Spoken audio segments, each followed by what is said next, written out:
Started recording. Welcome to the iRacers Lounge. I'm your host, Mike Ellis. iRacers Lounge is a podcast for the iRacer where we talk all things iRacing in a casual setting.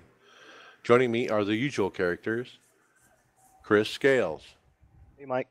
Tony Groves, Good evening. Will Gibson, How's it going, guys? and special guest Bobby Jonas. How you guys doing?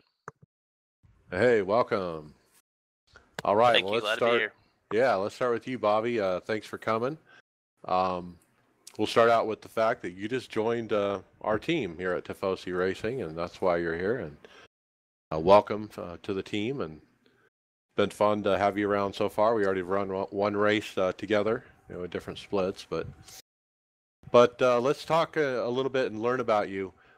When did you hear about iRacing, and what brought you to iRacing? How did you hear about it? I heard about iRacing back when the NASCAR 2003 simulation was a big deal. And it took me about 2 years to jump over. Just the mods were so popular for 2003. The crowd was pretty good. And I eventually looked into getting some better competition. That's what led me to iRacing. Yeah, and you've been around a long time. Looking at your stats page, 2010 was the first year, so that's 8 years now. Yeah, it's hard to believe it's been that long. All right. And your winning percentage overall on oval, 3.5%. That's actually pretty good over 8 years. Yeah, I just hit my 600 start today, actually. So it's kind of been fun, but it's been pretty fun. I've gotten to win some good races. I won the Brickyard 400 back when it was a special event, and that was a big one. There's some other small events that have meant a lot. Okay. Tell us about how often do you race and what series are you normally running? Typically, I do run the NIS series, the Open. I'm much more suited to open racing than I am fixed racing for some reason. Maybe it's my racing background, but I do like the Cup cars, any kind of short track car. Road racing is something I would like to get more into.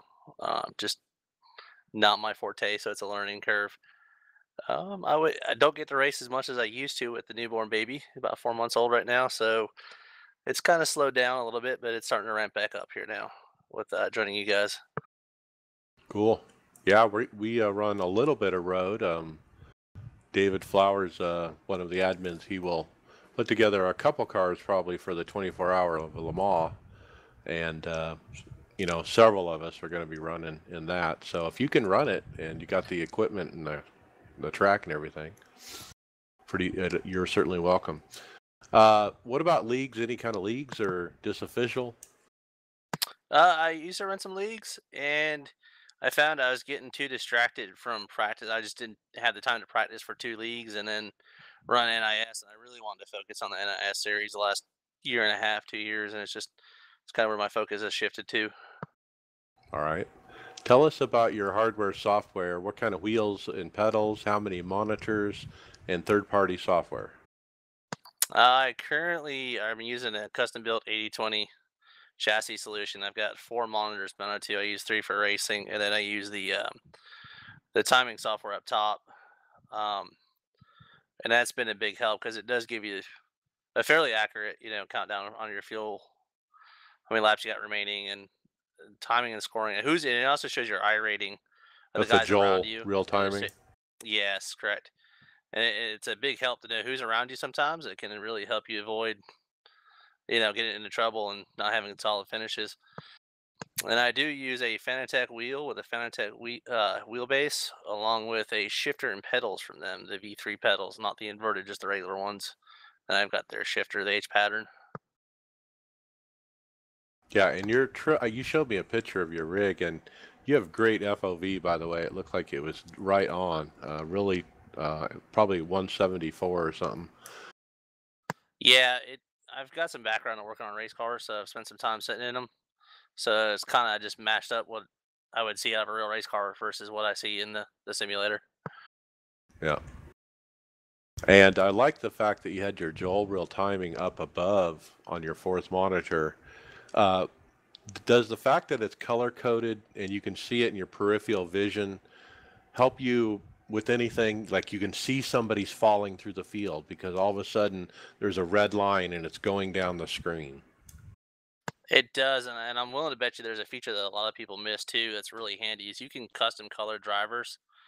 So like my teammates will be a different color than me. I always highlight myself yellow just because it's easier to see. But my teammates will be green, so I can just visually tell how close you guys are.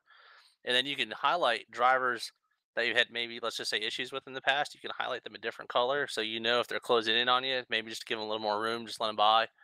The cool thing with that software is too, my fiance Melissa, she'll help me a lot during the races, and she will sit in another room or to the desk next to me on my laptop, and she can see that same software and then look at the data and interpret it too, and see who's coming and going.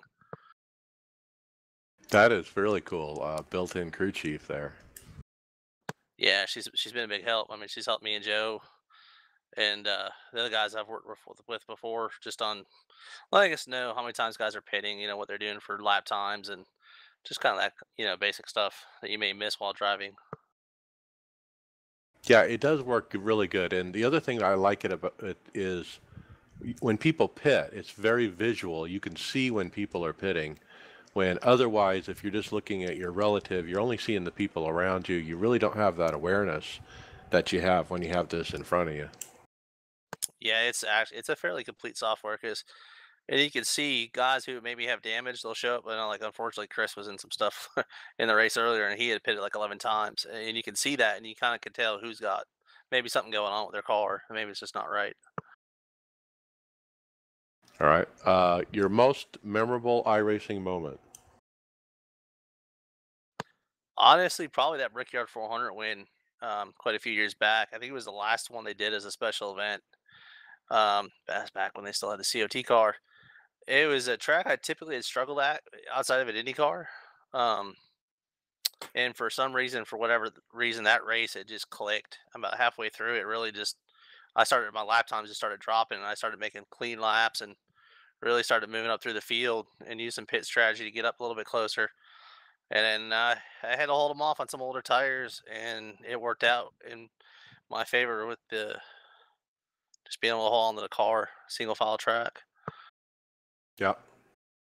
Yeah, it's no easy track, that's for sure. No, but it's so much fun. I'm looking forward to going there again.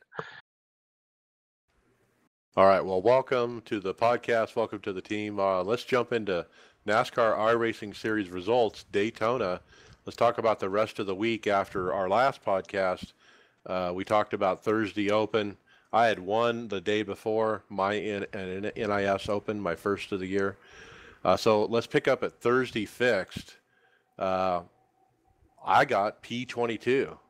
They actually stacked up on a restart, and I creamed the guy ahead of me, like totally creamed him. He had no back end. I had a bit over 2 minutes damage, but was completely slow after the repairs were done. So I just struggled around for P22. Chris, you didn't do any better, P24. No, and I got wrecked a couple times that race, and the first time I think was running in the top three, and we had a bunch of wrecks all week, particularly early in the week where guys were getting wrecked out like the top five. It was nuts, and yeah, I just got beat up on that one, and yeah, finished 24th. Yeah, and the next night, Friday Open, 20th for you, but you had the pole. Yeah, and it was the same thing. I got the pole, and man, I can't remember the races. It's been a little while. I wasn't lean at the time because I had screwed up when I came down pit road and lost the lead, and then ended up getting spun just like the other one, where somebody just didn't, whoa up into the corner for whatever reason. Well, So, yeah, finished Daytona, P20 it with that seems one. like the wrecks were up front a lot, Yeah, so this one I wasn't wrecked up front, but yeah, for the majority of the week for myself and teammates, that seemed to be what happened. Like there was no safe place to be running, including the lead. Yep. Fixed on Saturday morning, teammate Greg Hectus, P26. He said he started P14, got wrecked out by the same guy twice. That's always insult to injury, the first time. You think the guy would give you a little bit of room next time, but nope, he gets you again, huh? We want to talk about that later. All right, and let's jump to Sunday Open. Tony, tell us about your run. P15, but you had a pole. Yeah, I mean that was crazy exciting. That was my first NIS pole, so I Awesome. was like, yeah, I was fired right up, ready to go. And oh boy, Daytona, roll the dice. Lap 3, somebody decided to try and take it 3 wide. They couldn't hold the line, and they spun me. Took about 25 seconds worth of damage, which wasn't too bad. But the car was still crazy fast. It didn't take me no time at all to get back up to the front. After the second caution, I was caught right back up, and Chris and I were actually able to run out front. I was pushing him for a whole fuel run, and then 15 laps to go. I would have been top 5 anyhow. Coming through the tri-oval, passing some lapped cars, we were forced to go to the outside, and I just spun. I don't know what happened. I might have got out of line a little bit, tried to overcorrect, and yep, she just got loose, and that was it. P15. That was really crappy finish for how well I was running the whole race, but c'est la vie, right? What was that, nerves? Because you guys were in position and. It, I don't know. It could have been. We could say that. I think I was feeling pretty comfortable, but I know I was starting to getting a little excited. I was hoping to be able to battle Chris coming down to the last few laps. I That actually actually, yeah, I think it actually was put- more in the. Oh, sorry. Go ahead. I was actually pushed Tony back up there from the green flag pit stop, and we had caught the lead pack pretty quick. And then when his car came around, there was a set of lap cars on the inside that were bouncing around pretty good, and it probably upset the air off his car because I had backed off of him just to give him some room through the trial because the cars do get light. I didn't want to spin them, and I think the one car just moved up a little bit, and when it pushed the air, it brought him around.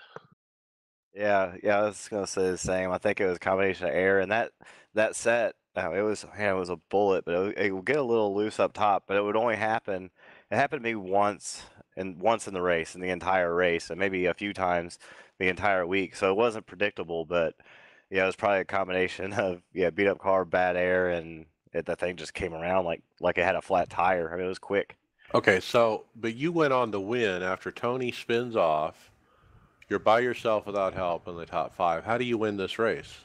Well, and actually I should have lost the race because I wasn't watching my rear view enough, and they got racy behind me, and so they were doubling up behind me and left me by myself, and I got probably 4 car lengths ahead of the field. So, what should have happened is both lanes were going to get a big run, and I was going to pick one to block, and I was going to get ran over because there was no checking up at that point. I was just going to get wrecked probably when they got a big run because I wouldn't check up either. But a guy ended up trying to make it go 3 wide. Then he kind of backed off and came down into one of the cars on the inside lane and spun him and brought out a caution just as we came out for the white flag, and that finished it.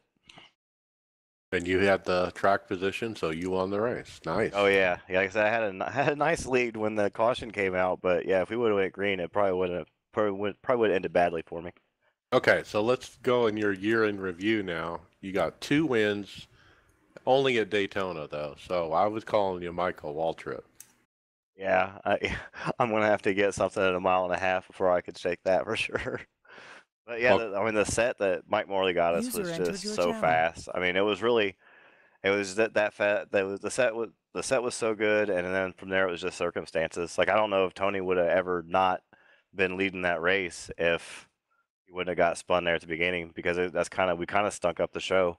I mean, we had those couple of cautions, and then I led from there on out, and like the car was just quick. yeah, it sounds like you had it covered, whether Tony wrecked or not. But yeah, that's good. Good win. I mean, second win of the year. That's awesome. I got one this in Daytona as well, so that's 2 for the week. So we had one more event Sunday fixed. I ran it P4. I was outside on the restart, final restart, front row. and it just killed me being on the outside, and ended up P4 because I've, started on the outside and just couldn't get to the bottom, and it was just like that if you didn't have help. But I was in position, I was there. I was where I should be normally, so I was pleased. Chris, you got P6, but got spun early. Yeah, I put got spun, but I think I actually did the spinning in that race because we, I don't know, maybe 30 laps in or so, the inside line was just hard to follow. I mean, these guys were everywhere, and me and a couple other guys started trying to make something happen up high, and we started picking off cars, and I just got too aggressive going down the straightaway, and he turned just a little bit, and I was pushing too hard and spun the two of us. So yeah, I think that was actually my fault, but yeah, I ended up recovering for a 6 that race, which was pretty good. Yeah, and then Tony, your best result, P6. Yeah. I qualified 9th in that race. Not my best qualifying by far, but for the fixed, it's okay, I guess. But I was trying to stream that race and found out I can't stream super speedways. My computer just cannot handle all that business going on. I had a blinking issue, so I came down into the pits, killed the stream, and I come back out a lap down.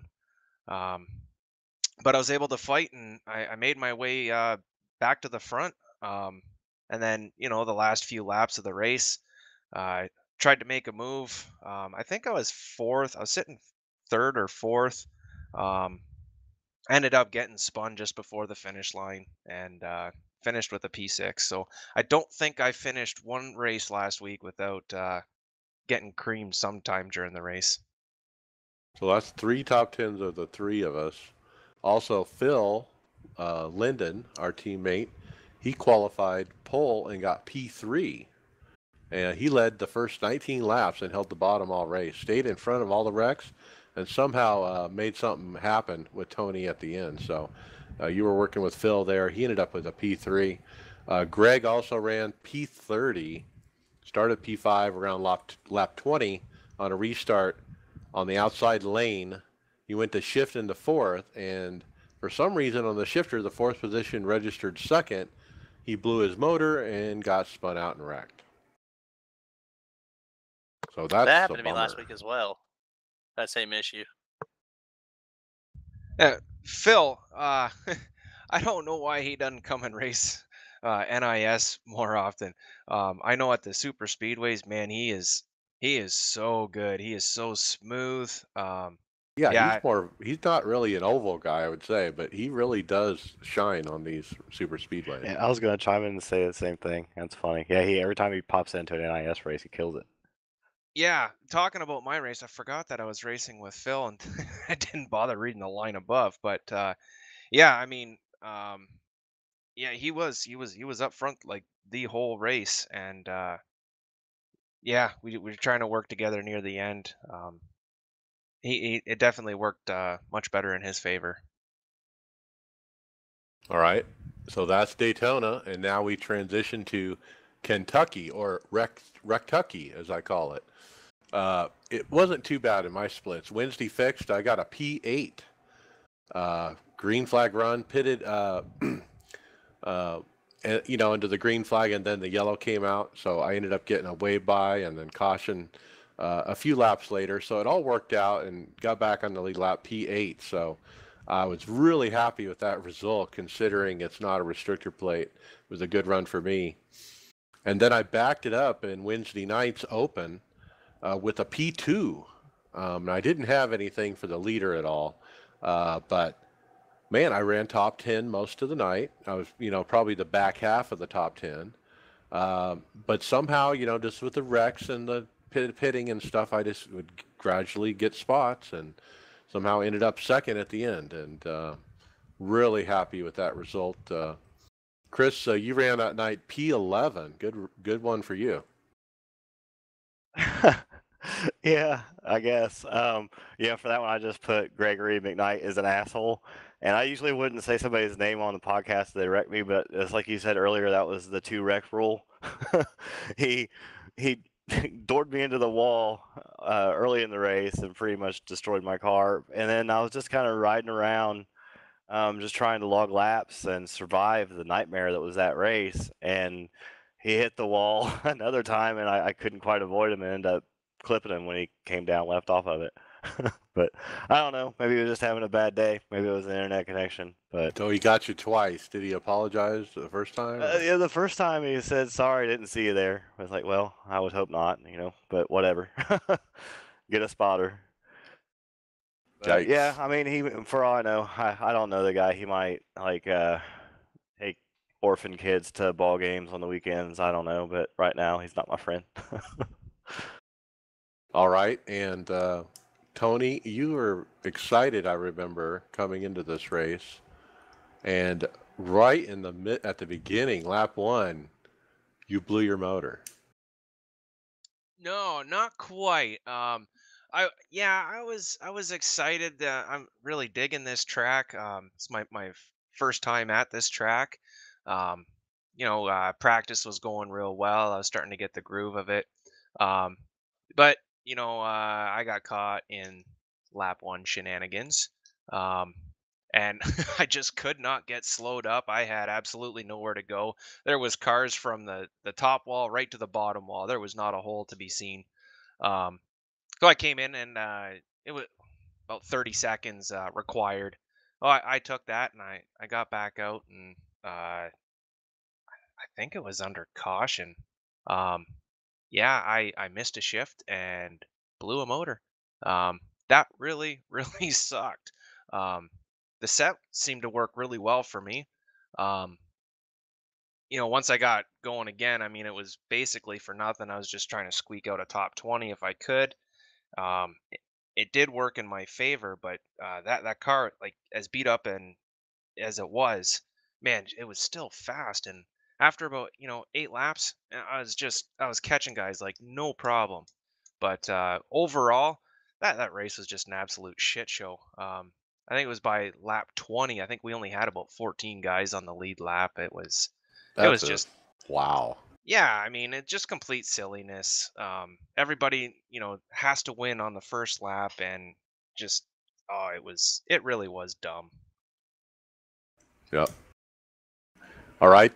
Moving on to today's race this morning. P15 for me, top split it was, which is really hard. Lots of green flag run. We didn't get a caution for a very long time. I forget how long it was. But when they did come out, I had luck with it. It was when I needed it. Near the end, I actually got a lucky dog. Now, before that, a guy ran over me on a restart. They were kind of checking up, and he kind of went to go below me, but he didn't completely, and he just kind of ran into me. But he was very apologetic on the radio. He sent me a private message during the race a couple times and was very apologetic. But anyway, that put me back. I kind of wonder how I would have ran if that hadn't have happened. But anyway, near the end, I got a lucky dog and pitted, because you get to pit when you get the lucky dog. We went green for like maybe maybe three laps, and then it went caution. So I stayed out because I only had 2 or 3 laps on my tires. Everyone pits. I'm staying out. I'm the leader. Okay, so I have all these people who are laps down who want their lap back, and they're not happy with me. And I'm staying out because I was near the end of the lead lap. If I would have pitted, I still would have been at the lead, the end of the lead lap. So it was kind of a risk, but with 20 to go, I was thinking maybe if it goes yellow over and over and over, I might end up with a top 5 or a top 10 in the, top split. I might not fade too bad. So I tried it. It didn't actually pan out how I hoped. I didn't get the cautions I wanted, and it went green for that 20 laps, and basically I fell back to 15th. So that's what I got. But I took a risk and tried to, make something happen. I think part of it was because I had a P2 the day before, I felt like, man, I got to try real hard and get, I got to do better than that. And so I was trying to win, take a chance, that kind of thing. Chris, you got P13. Yeah, it wasn't a particularly spectacular race. It was Bobby was actually in that race with me, and it was pretty much just like the one the day before. It was just one caution after another. And I was just getting off work, so I missed qualifying, didn't have any practice time, and started from pit road and just kept trying to avoid the wrecks and got caught up in a couple of them a little bit, but car was still in decent shape. But I was getting some damage fixed right before the last restart, and I think we actually went green for maybe the last, I don't know, 15 or 20 laps, and I wasn't caught up with the field when it came out, and so I just didn't have enough time. The car was still pretty quick. I just ran out of time and had too much track to make up. Yeah. And how'd you run, Bobby? I was really happy with the setup. Setup came from Joe.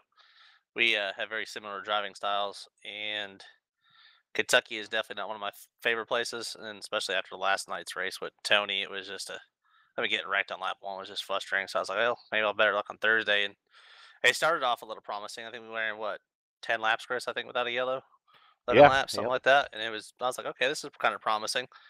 And we qualified near the front. I think we were about fifth or sixth near the front, and took off pretty good. Guys were a little aggressive on the start, so I kind of just let them have it and started working my way back up. And I think we were fourth. I think the first one I got pinched.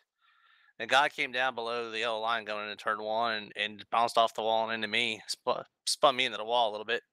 Saved it. Caution came out, got it back to pit road, got damage fixed, and we were behind track position. And on a restart, I think we were sixth or seventh finally, and the dude just came up from the bottom of the track. The guys just hot dogged it in the corner and just wiped my left rear quarter panel out and spun us around and kind of limped home. I think the 11th or so.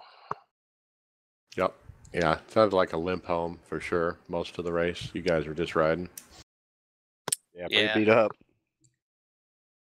All right. Well, Kentucky continues. New Hampshire next week. What do you guys think about New Hampshire?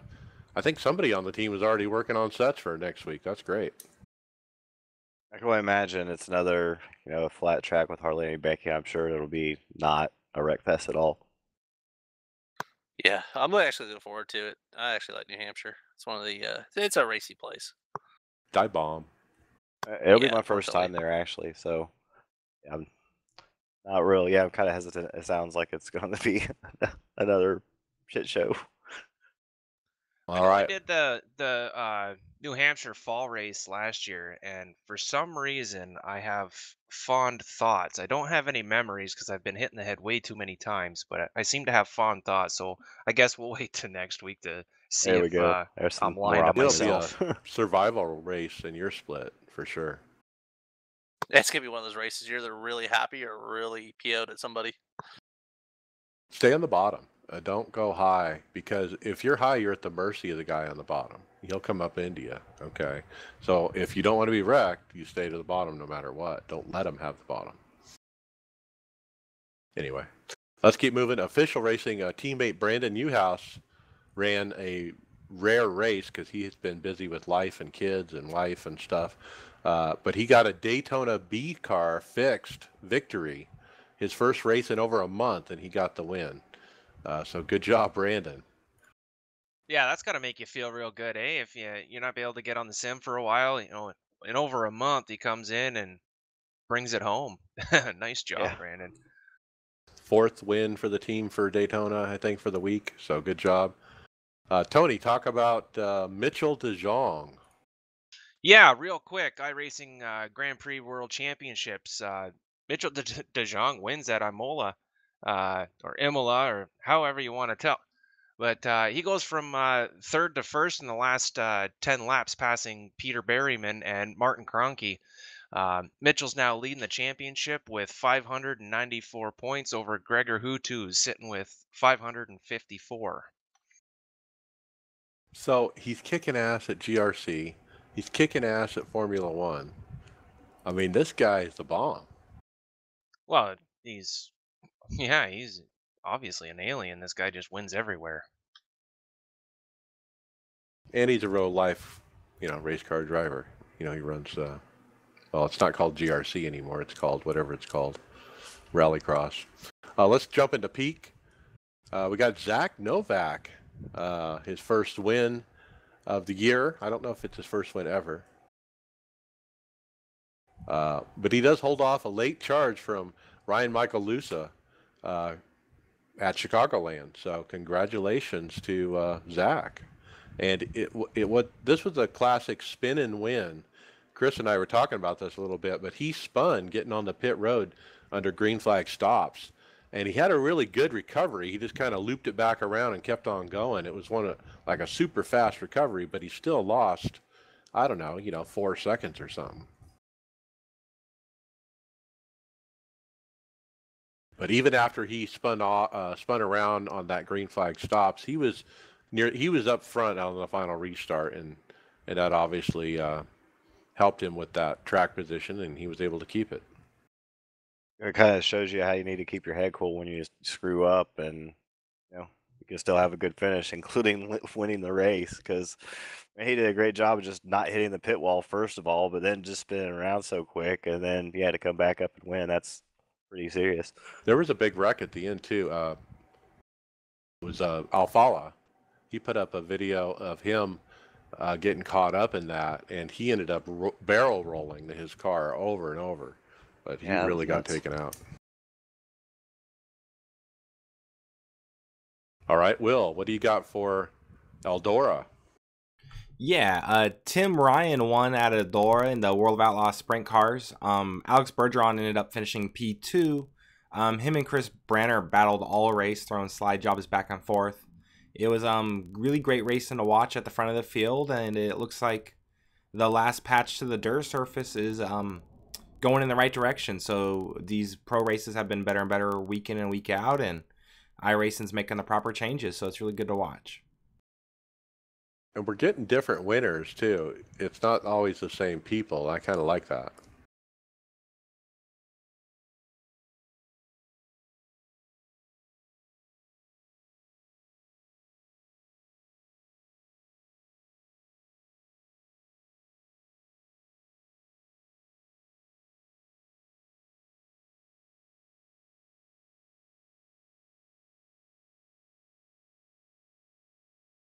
Yep.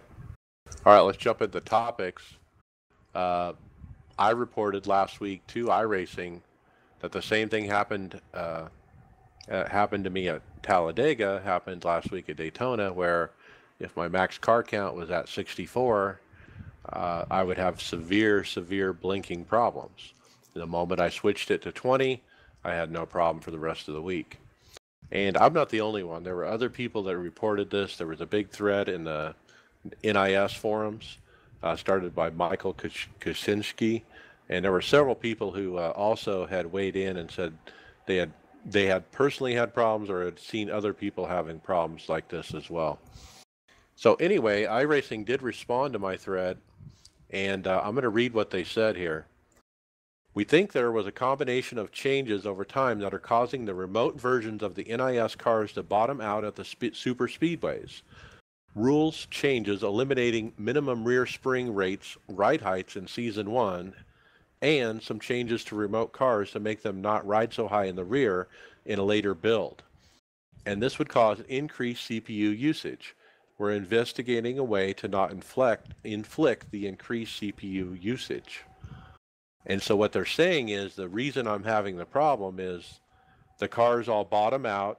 They're all in the corner in a pack in front of me at the same time, and they're in the corner at the same time. They're all bottoming out at the same time, and somehow that's causing a spikeage to the CPU usage, and that's affecting a lot of people with computers that are not the best, like mine, and that's really what's going on. And I do understand that a release was released earlier today that fixed it.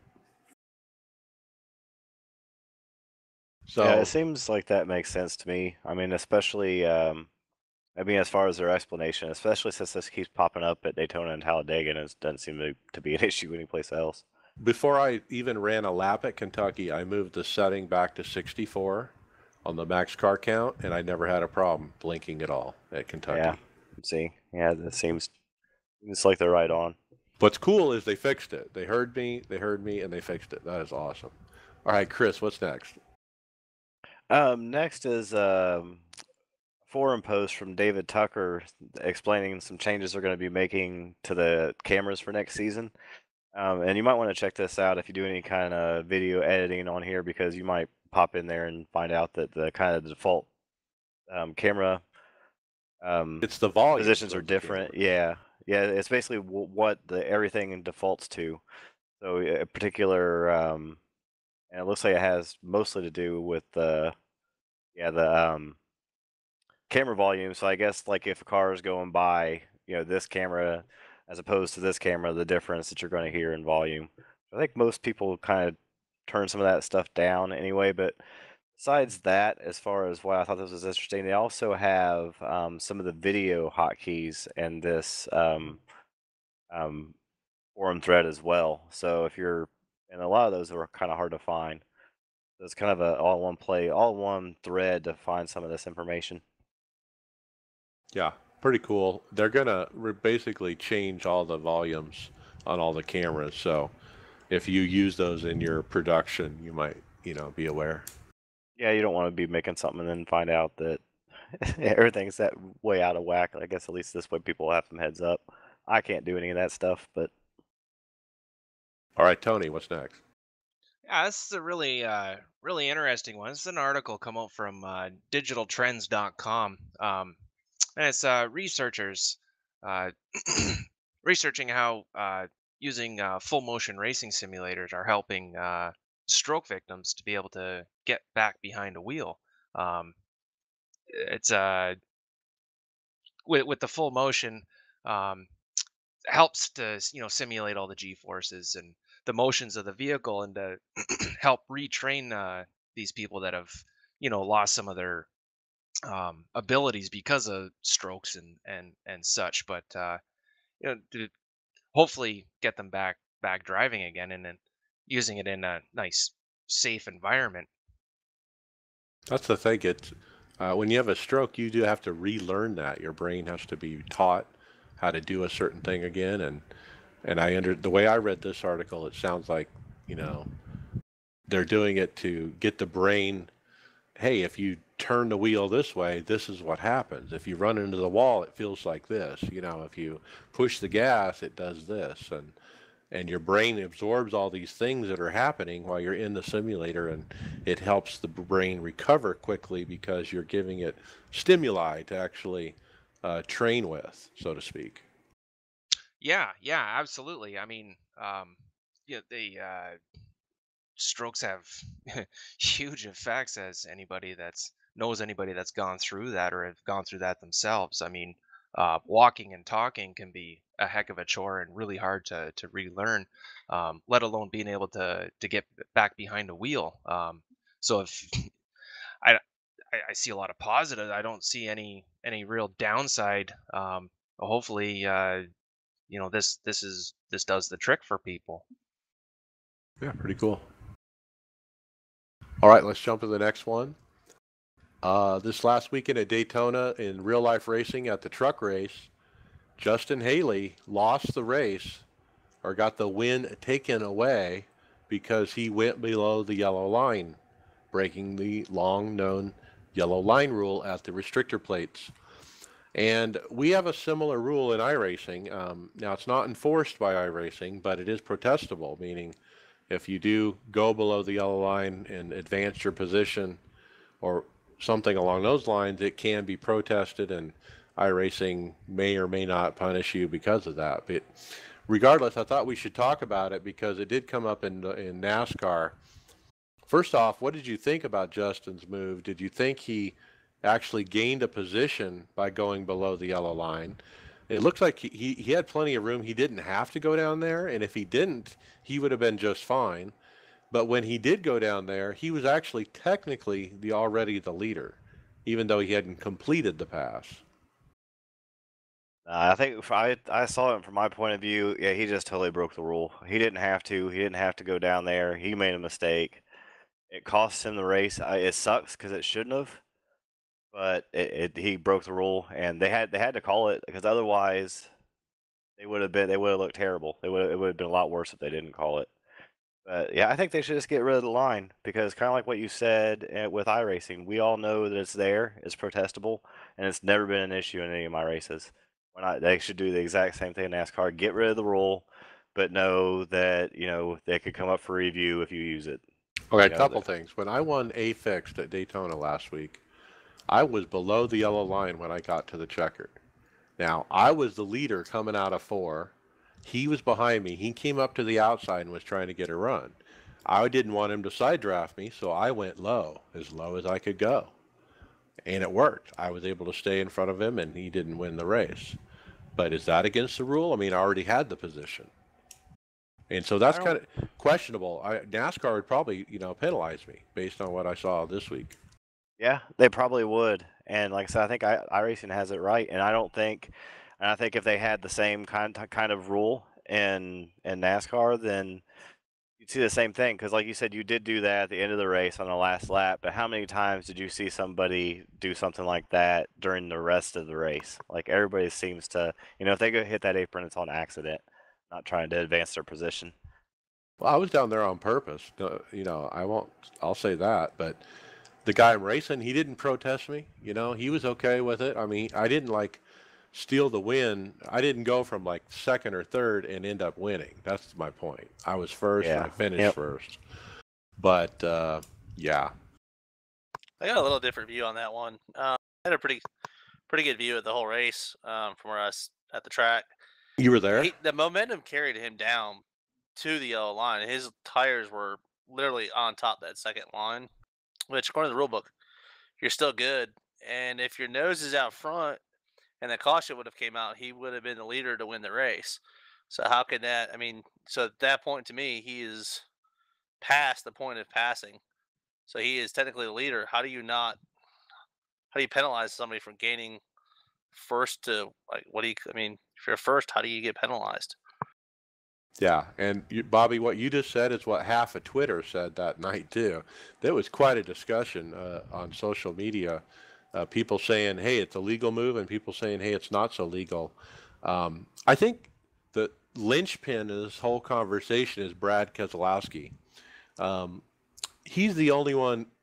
He's the one who didn't lift when he sent Carl up into the fence that one time because he decided not to lift, and I mean, at this point, if you want to keep the yellow line rule for the race, I'm good with that. But just say, hey, off of 4, as long as you don't cause a major wreck, it's fair game. And if you do cause a major wreck, expect to get fined. Period.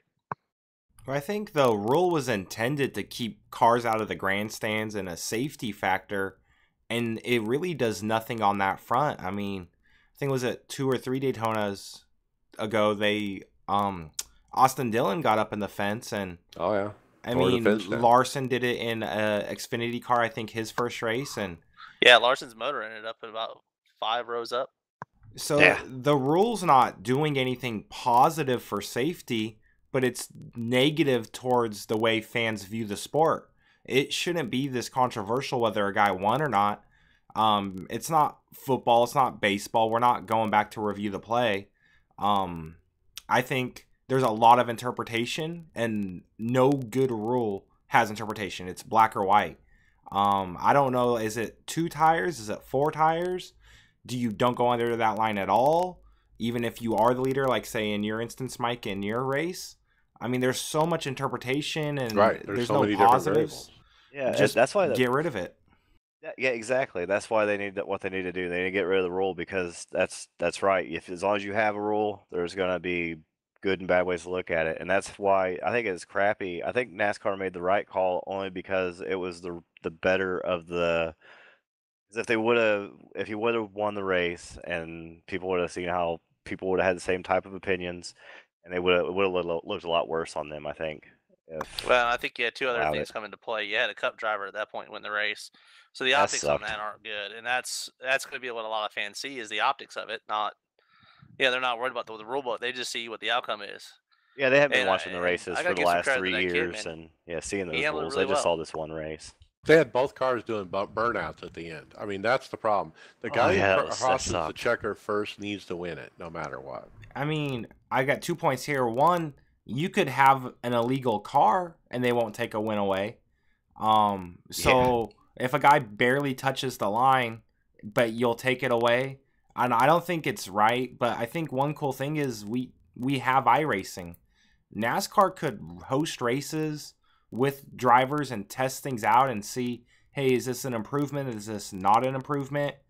If they're gonna have that yellow line rule, I feel there needs to be a visible stripe on the splitter of the car that says like, hey, if this crosses the yellow line at all, or like just make it visible, not up to interpretation if we are gonna keep it.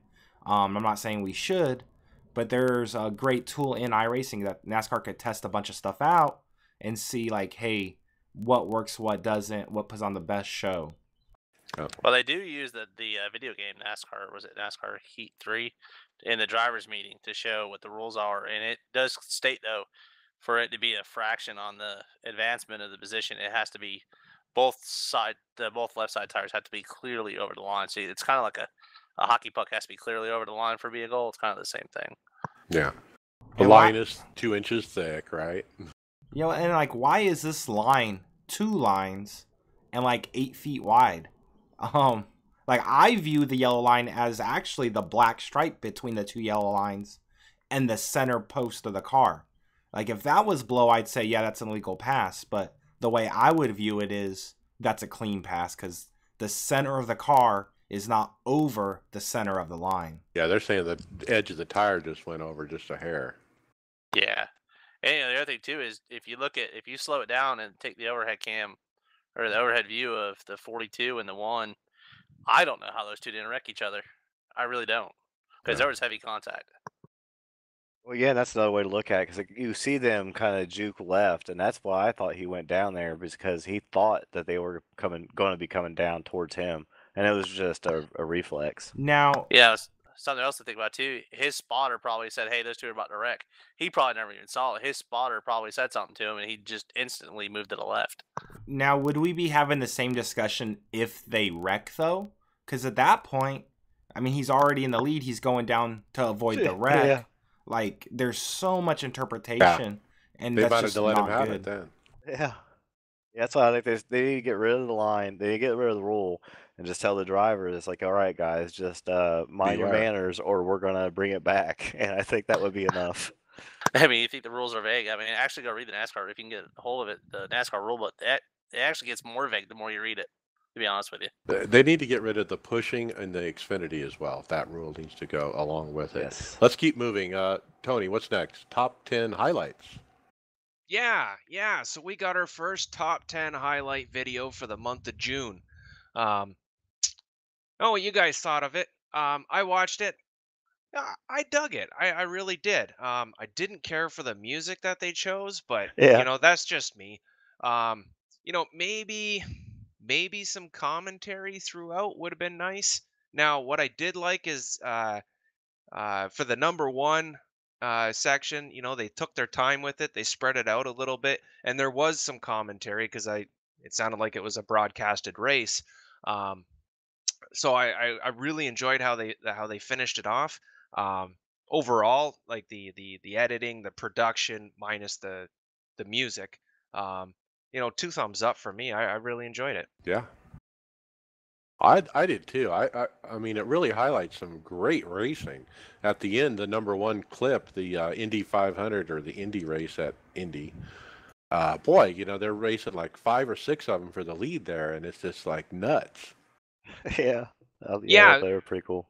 Like that 5 wide section in the late models. Like that was pretty exciting video. If you actually watch clip number 8, the guy makes the pass below the yellow line there to get that 3 wide win. Yep. There you go. Yep, and it's on their highlight reel. But yeah, it's pretty cool. I like it. I like the idea of it. I hope they keep doing it. It sounds like they're going to. So keep sending in those videos. We're gonna have to get some Tifosi highlights and see if we can make the cut. Yep. All right, let's keep moving. We got a new patch. Let's go through that. It is like I mentioned before. They fixed the issue I had with the cars bottoming out. So they adjusted that. They called it a frame rate issue at the plate tracks. They adjusted the opponent vehicles to fix that. Sonoma, a pace car driver at this track has received some additional training. He will no longer drive through the pit entry barrier. And let's see what else. Easy anti-cheat, new library version was imported. That can more directly avoid issuing kicks if there's a substantial packet loss. We covered that a couple weeks ago. Some people in Europe with a certain ISP were having a problem and they couldn't race. And so this is the fix for that. All right, let's keep moving. Hardware, software. Chris, you're up first. Oh, is the media thing? Oh, media coverage is next. Yeah. Yeah. So yeah, this was really cool. So iRacing tweeted a video of Dale Jr. on, I think it was NASCAR America, telling a story about how he used iRacing to prepare to do some practice at Road Atlanta. You should definitely check out the video. I mean, he just, as always, just praises iRacing. In this particular circumstance, he was going to do some testing for Jimmy Johnson, and he didn't want, he's not a road racing guy, and he's going to go test for Jimmy Johnson, so he didn't want to look like an idiot. So he did a bunch of practice on iRacing first, and then when he got to the track, he said it was just as he expected. Like, it wasn't a surprise to him, but all the braking points and turn-in points, everything was so close that instead of spending half the day getting used to the track, he just hopped right in trying to make the time. He was already faster. up to speed. Yeah, and he ended up that weekend, I guess he ran the same times as Johnson did. So I mean, and he was, as always, I said, high praises iRacing.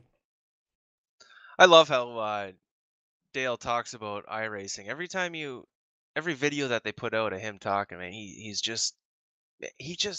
loves iRacing. He just throws out so real emotion about it. That's the biggest thing that kind of shines through for me.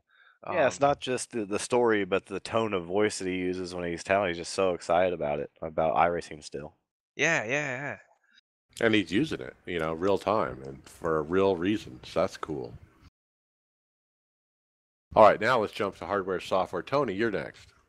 All right. This one's pretty cool. Teammate Greg Hectus is in the works to have Eric Luke from Apex Button Boxes on the show.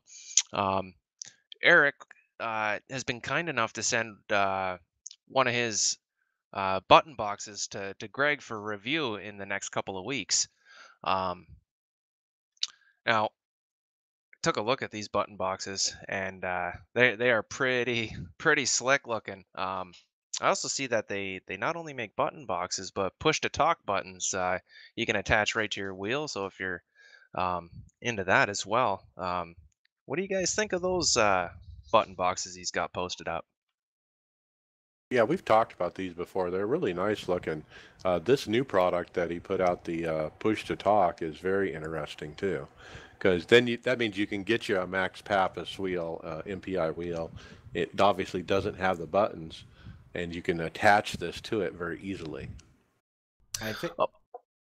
Sorry, Tony. Yeah, sorry, Will. I was just gonna add. You said we talked about them before, and I'm sure we have. My memory sucks, but I didn't recognize it. Now maybe they've changed the design of a bit, but what really caught my attention was that brake bias dial. I really like the style of that. Yeah, rotary kind of dial. Yeah. Yeah, but it's just kind of big and it's there. It's easy to grab, very noticeable. I just hadn't noticed that before when we were talking about him before. So. And he does colors and different things, and yeah, that push to talk's only $45.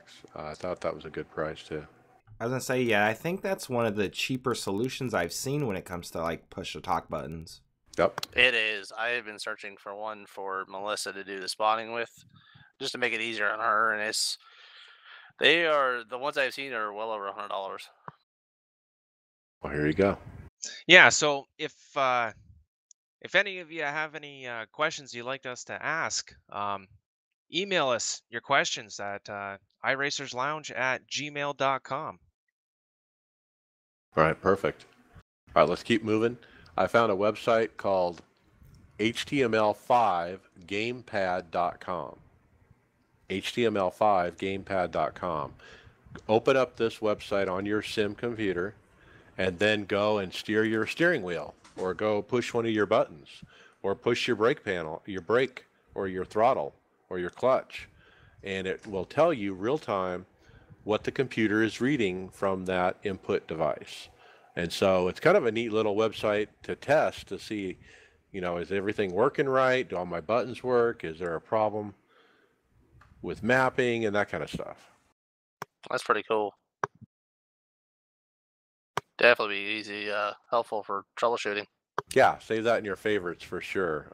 And when you need to troubleshoot, that's going to be real handy. Yeah. Okay, Chris, next. Oh man, I was hoping you wouldn't get to this one. So I've been reading this forum post, and I can't get if they're talking about the original, the memory slider that we have now, or is this a different one other than the one that Well, we this is usually a have? reminder, I think, of what the memory slider does in the graphics section. And what Sean Nash posted up here recently was the video memory slider reduces how much video memory the sim will try to use.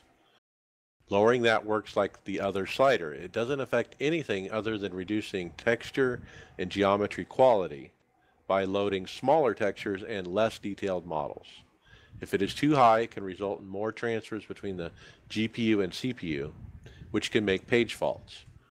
And so remember what those are. So one of them is your video memory, and one of them is your system memory.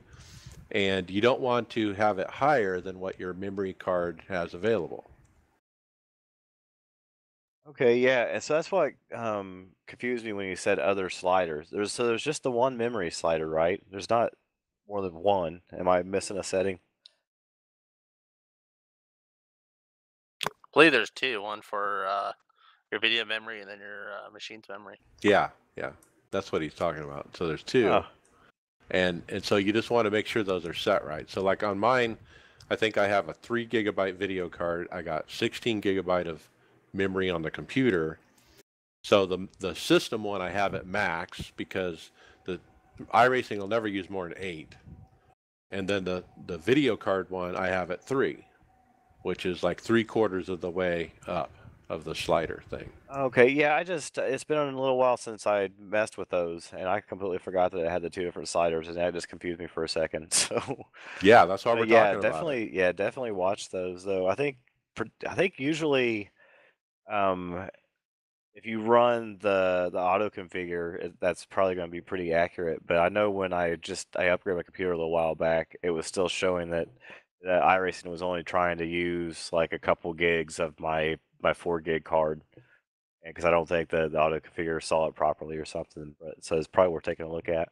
See, I've run the config on mine when I put my 1070 in, which is 8 gigs, and it still stayed around 4 gigs. So I don't know if there's like a limit of what it will use. I should probably read through this and comment, figure out what's going on.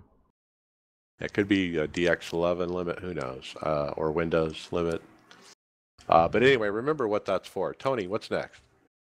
Oh, we got a shout out on the Twitter from PGZXCV. Pajeezy, all right, I like that.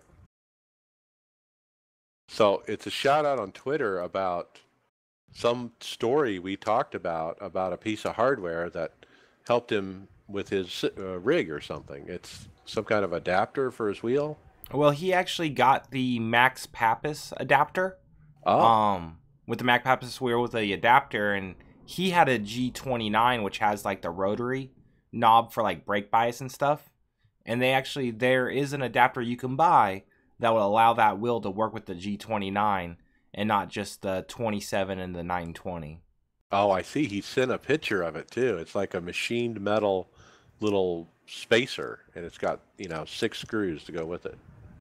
Yeah, and so it pulls that steering wheel you want to put on the G29 out far enough so you still have it looks like it'd still be kind of hard to access them, but you still have access to some of the bottom buttons and um, well, I guess actually all the buttons. Some of them would be extremely difficult to still hit, but yeah, you could still get it done.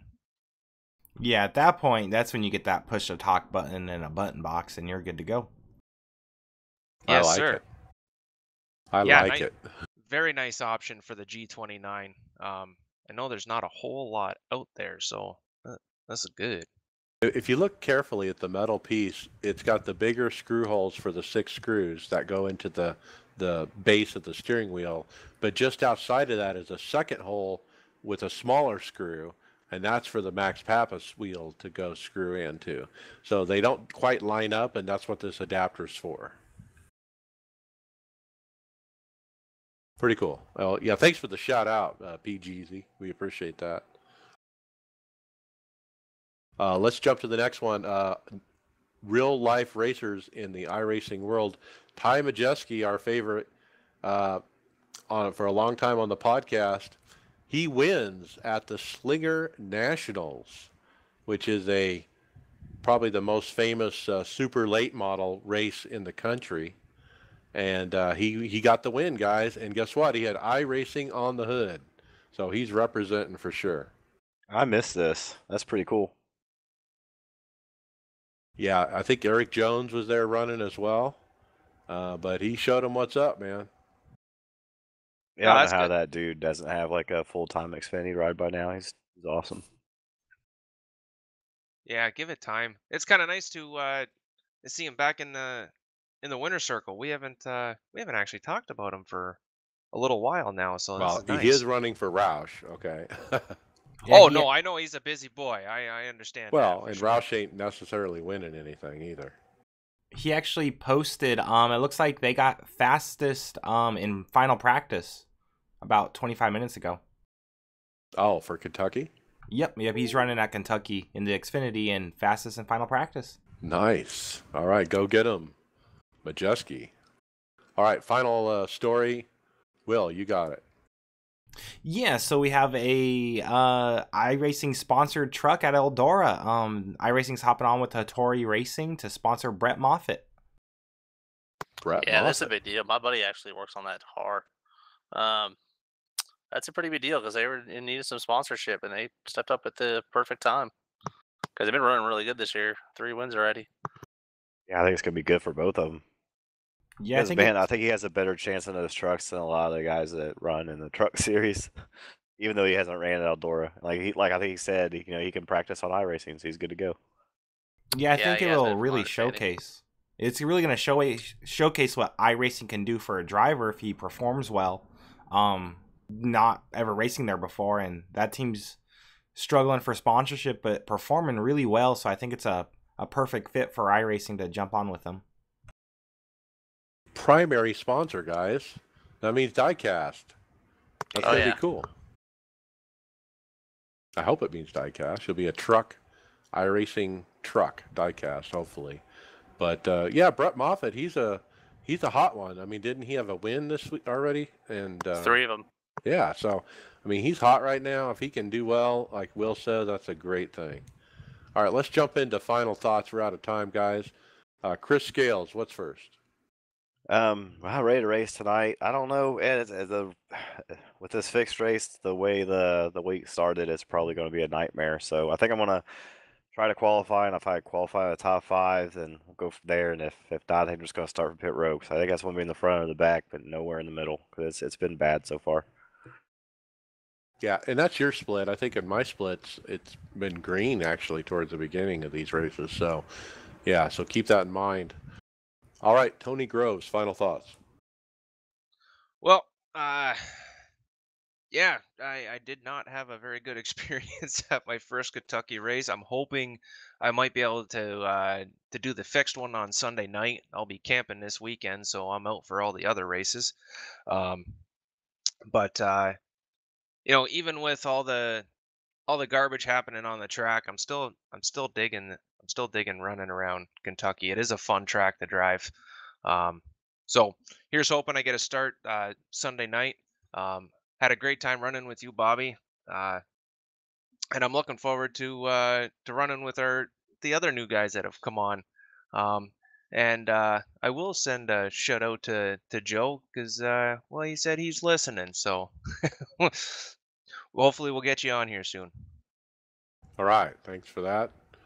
All right, Will Gibson, final thoughts. Not a whole lot here. Just glad to do a podcast with no hotkey issues. But yeah, no, it's good to see the team doing good. I've been doing a lot of like graphic design stuff for us, and I think those projects are coming together really nice. And got more people on the team, so I'm gonna have to keep up. And yeah, things are going really good here. It's nice to be talking about wins. It feels like week in and week out. So good job, guys. Yeah, thanks, Will, for stepping up and doing some of that social media, graphic design kind of stuff. And today's day and age, when you run a team, it's more than just turning wrenches and putting cars on the track, so to speak. There's a whole different marketing aspect to it. Some great videos that Will has put together recently. If you guys want to see them, check out our page, Tifosi Racing on Facebook. Good stuff there. All right, Bobby Jonas, final thoughts. Thanks for joining us. It's a pleasure to be here, guys. I've really enjoyed the last 2 days. It's been some of the most fun I've had in iRacing quite a while. It was a little frustrating last season with NIS not going very well last year, and looking forward to seeing what we can all do together and maybe helping Will out some of that graphics work. A little bit of my wheelhouse back there. Cool. Oh yeah, there's always a need for volunteers. So yeah, thanks for coming. My final thoughts this week, boy, I can't believe I backed up my win by almost winning at Kentucky. I got that P2, got a P8. I was leading with 20 to go in the top split, but I kind of blew that. But man, the confidence is high.